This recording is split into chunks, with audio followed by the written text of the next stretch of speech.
L'enfant qui ne pleurait jamais partie 1. Abonne-toi, car cette histoire va te glacer le sang.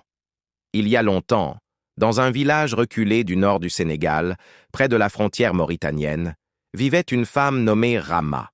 Elle avait tout pour être heureuse, un mari forgeron respecté, une case propre, des champs de mil. Tout, sauf un enfant.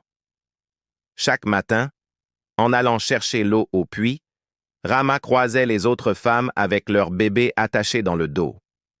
Elle baissait les yeux. Les années passaient et son ventre restait vide. Les vieilles du village murmuraient, certaines disaient qu'elle était maudite, d'autres parlaient de djinns jaloux.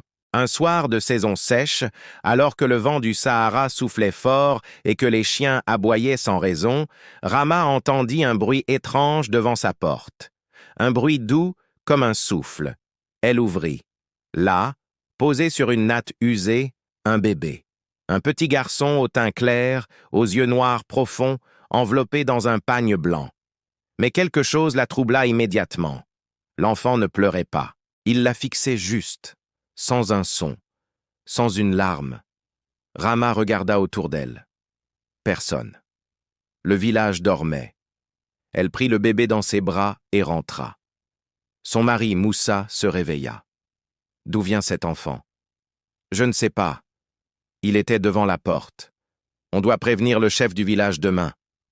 Mais cette nuit-là, Rama serra l'enfant contre elle. Pour la première fois depuis des années, elle se sentait mère. Le lendemain, tout le village parla de l'enfant trouvé. Le chef convoqua Rama.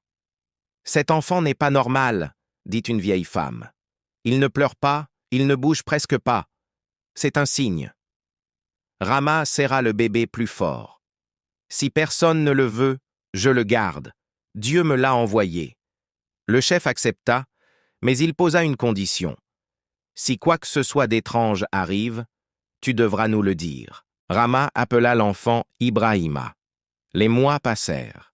Ibrahima grandissait, mais il restait différent. Il ne pleurait jamais, jamais. Même quand il tombait, même quand il avait faim, même la nuit. Il regardait juste, avec ses yeux noirs et profonds.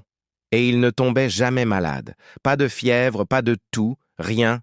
Les autres enfants attrapèrent le paludisme. Lui non. Abonne-toi et partage pour la partie 2.